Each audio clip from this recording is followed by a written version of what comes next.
자, 이번 시간 이제 군사제도부터 이어서 해볼게요.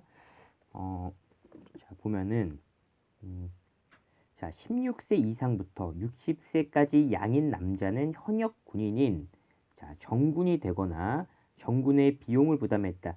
참고로 여기 지금 정군의 비용을 부담했다라고 하는 사람들을 우리가 보인이라고 이제 이야기하고요. 정군이라고 하는 사람들은 결국에는 정식 이제 군대 들어가서 이제 군사훈련 받는 겁니다. 자, 그런데 그 대상이 16세 이상부터 60세까지의 양인 남자다라는 거예요. 자, 우리가 이 경국 조선의 어떤 이제 기본 틀이 우리가 이제 경국대전에 다 이제 적혀져 있다라는 거죠. 기본은 이제 법전인데 이 경국대전에 보면 이 조선의 신분은 두 가지가 있어요. 양인과 천민 이렇게 이제 두 가지로 이제 구분을 할 수가 있고요. 그래서 우리가 조선의 신분 제도를 양천제 이렇게 이제 이야기해요. 양천제. 자, 양인 안에는 이제 우리가 알고 있는 뭐 양반이라든지 뭐 중인이라든지요. 그다음에 상민. 상민 같은 경우에 이제 보통 사람이라는 뜻이고 여기에 이제 우리가 알고 있는 농민이라든지 뭐 상인이라든지 뭐 수공업자들 이러한 사람들이 이제 속해 있는 거고요. 천민은 대다수가 90% 이상이 이제 노비입니다. 노비나 뭐 기생이나 뭐 광대나 뭐 백정이나 이러한 사람들이 이제 천민이 되겠고요. 자, 그래서 양인이면 기본적으로 군대에 가야 된다라는 거예요. 자, 이렇게 이제 확인하고요. 군사제도 하면 우리가 크게 중앙군과 지방군 이렇게 이제 나눌 수가 있는 거죠. 자, 중앙군 같은 경우에는 자, 궁궐과 서울을 수비한대요. 뭐 이건 어느 시대나 똑같은 거지. 중앙군은 이제 수도나 그다음에 수도 주변, 그다음에 이제 궁궐 이런 걸 이제 지키는 거고요. 그다음에 이제 지방군은 각 도에는 자, 병영과 수영을 두었대요. 병영은 이제 육군이고요. 수영은 이제 해군 이렇게 이제 생각하면 되고요. 자, 중앙에서 이러한 이제 그 병영과 수군을 이제 관리하고요. 군사훈련 시켜주는 이제 절도사들을 보내요. 병마절도사, 수군절도사. 자, 그래서 육군과 수군을 통솔하게 했다. 라는 거고요. 그 다음에 기타 뭐 봉수제라든지 뭐 역참 이런 게 이제 교통통신제도로서 있었다라는 거예요. 자, 여기 오른쪽 위에 보면 서울의 이 봉수대 남산에 이 봉수대가 이렇게 있는 거 확인하죠? 확인할 수가 있죠. 그래서 낮에는 연기, 밤에는 불을 피워서 이제 신호를 보냈다. 이렇게 이제 확인하고요. 자, 그다음 이 교육제도로 넘어가 볼게요. 일단은 자, 천민이 아니면 누구나 교육을 받을 수 있었으나 실제로는 양반 자제들이 주로 교육을 받았대요. 자, 그러니까 양인과 천민 이렇게 두 가지가 있잖아. 그러니까 천민 빼고 양인이면 일단 기본적으로 교육을 받을 수가 있는데 실질적으로는 양반들이 주로 이제 교육을 받았다라는 거예요. 우리가 여기 보통 사람들인 상민 같은 경우에는 일반 사람들이란 말이죠. 보통 이제 먹고 살기에 이제 급급하다, 생계 유지에 이제 급급하다라는 겁니다. 그러니까 이런 교육 받을 수 있는 이런 여유가 이제 없는 거예요. 자, 그 다음에 자, 서당에서 초보적인 유학 지식과 한문을 배웠고요. 서울의 사부학당이나 지방의 향교에서 본격적으로 유학을 공부하고 그 다음에 최고학부인 성균관의 속과 합격생 생원 진사가 입학했다 이렇게 돼 있어요. 자, 어, 그러니까 지금의 이제 초등 교육에 해당하는 게 이제 서당이죠. 자, 서당에서 이제 졸업하면 자, 이제 지금의 중등교육기관, 중고등학교입니다. 자, 사부학당과 그다음에 향교 이렇게 이제 올라가고요. 사부학당은 이제 중앙에 있고요. 그러니까 서울의 한양에 있는 거고 향교는 이제 지방에 있다라는 거예요. 자, 여기를 이제 졸업하면 이제 고등교육기관인 성균관에 이제 입학을 해야 되는데 아무나 입학하는 게 아니라 여기 이제 들어가기 전에 시험을 봐요. 지금도 우리 고등학교 졸업하고 이제 대학교 들어갈 때 이제 수능 보죠. 그런 것처럼 속과라는 시험을 봐요. 속과는 두 가지로 나눠져요. 생원과 그다음에 진사과 이렇게 이제 나눠지는데 합격하면 이제 뭐 생원, 진사 이렇게 이제 부르고요. 자, 이 속과에 합격해야지 성균관에 입학할 수 있는 자격이 주어지고요. 그다음에 이제 과거 시험에서 문과를 이제 볼 수 있는 문과를 여기서 이제 대과라고도 해요. 자, 대과를 볼 수 있는 자격이 주어지고 또 속과 합격생은 학업 관리도 했다라는 겁니다. 자, 그래서 이렇게 이제 정리를 할 수가 있고요. 자, 그다음에 자, 이제 관리 등용 제도를 한번 봐볼게요. 자, 그러니까 결국에 이 관리 등용제도라고 하는 거는 과거 시험 이렇게 이제 생각하면 됩니다. 자, 주로 과거를 통해서 관리가 이제 등용이 됐는데, 자, 조선에는 문과, 목과, 잡과가 있었다. 우리 고려 같은 경우에는 문과, 잡과, 승과 이렇게 이제 세 가지로 나눠져 있었죠. 자, 보통 3년마다 시행이 됐어요. 그러니까 정기적으로 3년마다 한번 이제 시험이 있는 거예요. 자, 문과에는 주로 이제 양반이 응시를 했고요. 합격하면 성적에 따라서 관직을 받고 문관으로 임용이 되고요. 무과를 뽑는 그러니까 무과를 뽑는 무과는 양반도 이제 뭐 시험을 쳤지만 향리나 상민의 자제도 응시를 했고요. 자, 기술관을 뽑는 작과는 주로 이제 중인이 응시했다라는 거예요. 자, 이렇게 이제 확인하고요. 근데 이제 꼭 관리가 되는 방법이 과거 시험만이 아니라 이 음서라는 것도 관리가 될 수가 있었다라는 거예요. 고려시대 같은 경우에는 이 문벌귀족들의 특권 중에 하나, 음서가 있었죠. 과거 시험을 보지 않고 관리가 될 수 있는. 자, 음서로 임용된 사람은 고위관직으로 올라가기 어려웠어요. 조선시대에. 자, 그래서 이걸 통해서 조선이 고려보다 개인의 능력을 중시한 사회다라는 걸 우리가 알 수가 있는 건데, 자, 이런 이제 지금 음서라는 제도가 있는데요. 자, 고려와 조선 시대에 이 혜택 받는 게 좀 달라요. 고려 같은 경우는 5품 이상이면은 혜택을 받았어요.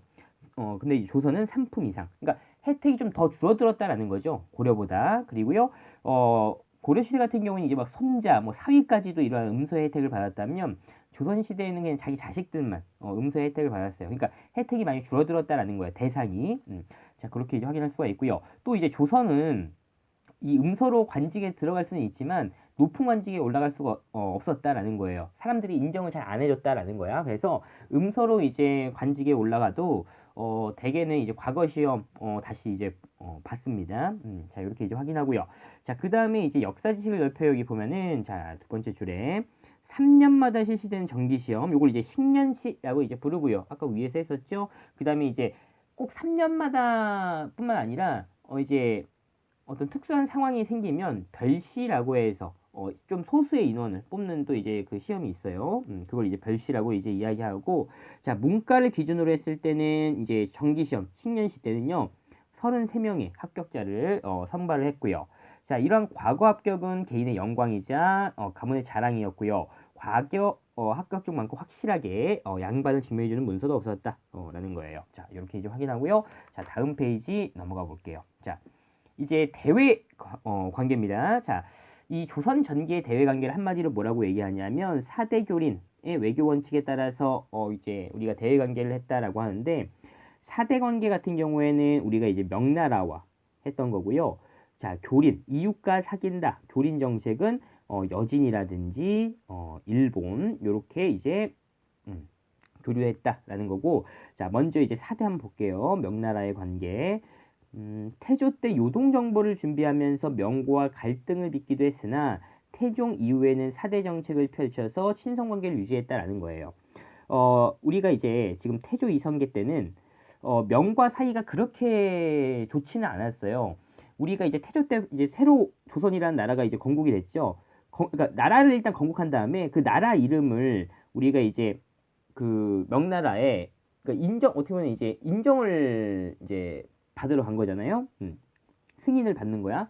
형식적으로. 그래서 조선, 환영 이 두 가지 이제 그 나라 이름은 이제 들고 이제 명나라에 가서 명나라 황제가 이제 조선 요걸 이제 고른 거고요. 그래서 이제 조선 이렇게 이제 볼 수가 있고요.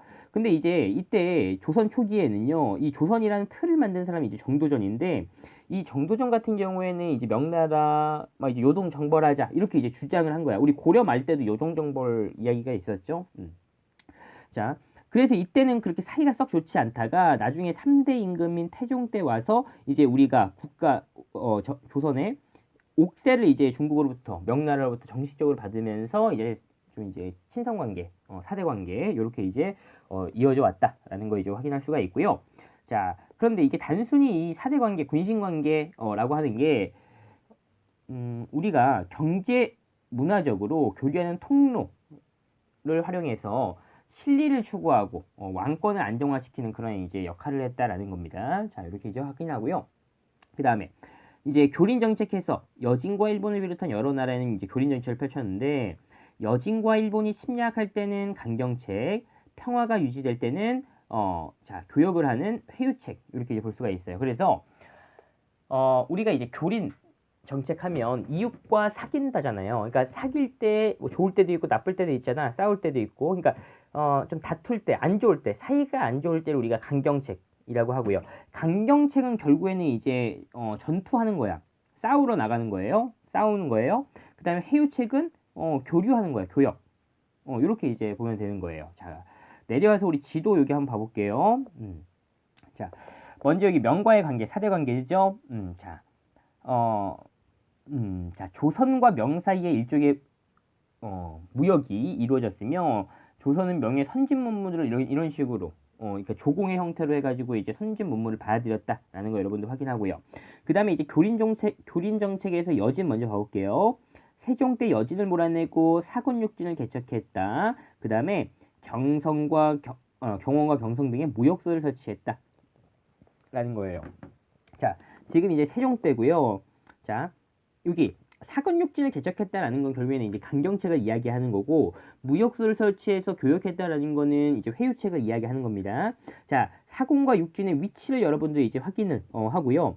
그 다음에 이제 무역소 보면은 여기 경원 경성 나와요. 여기 경원 이렇게 있죠. 그러니까 육진에 있는 거예요. 이 무역소 만들어 놓은 거예요. 그래서 여진과 이렇게 교류를 했다라고 이제 볼 수가 있고요. 자, 그 다음에 이제 일본과의 관계를 볼게요. 자, 세종 때 외구의 소굴인 쓰시마 섬을 정벌 했다.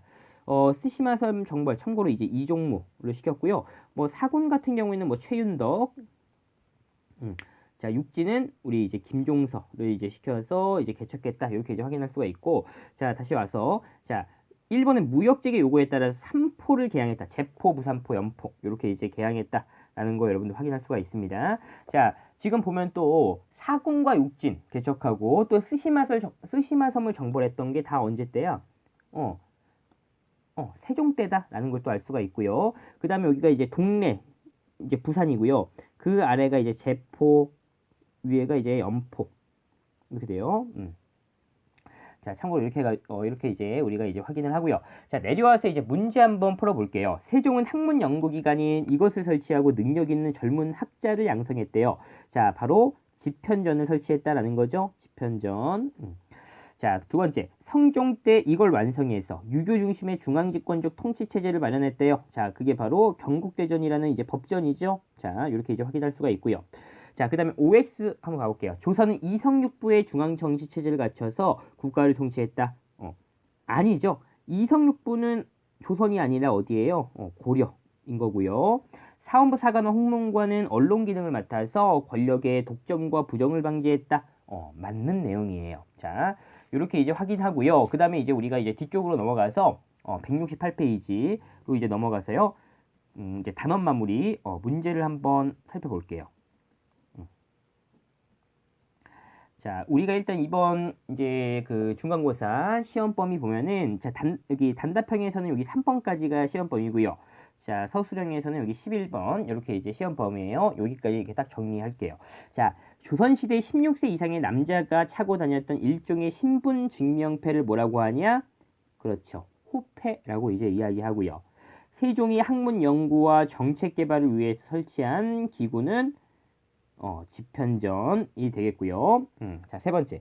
수령을 보좌하고요. 향리를 감찰하면서 향촌의 성리학적 질서를 보급하는 역할을 한 자치기구래요. 바로 유향소라고 하고요.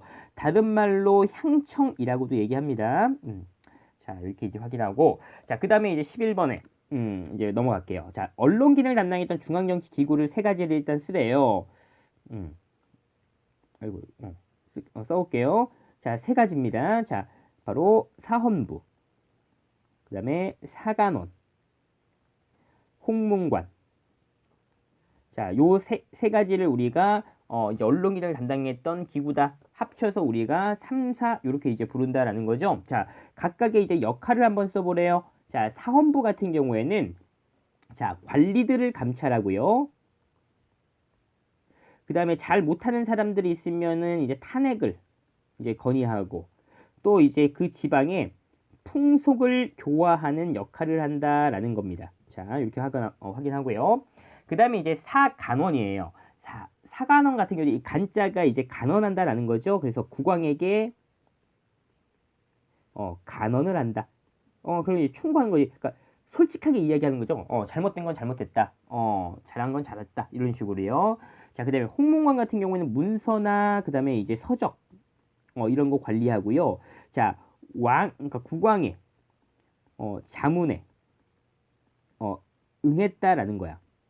그러니까 문서나 이런 책 관리하는 사람들인데 기본적으로 그러니까 왕이 어떤 정치를 펼칠 때요 좀 이제 자문을 구할 그런 필요가 있다. 그러면 이제 홍문관 관리들한테 이제 물어보는 겁니다. 그러면은 이제 홍문관 관리들이 이러한 정책은 이렇게 하는 게 어떨까요? 막 이런 식으로 이제 자문에 응하는 역할을 했고요.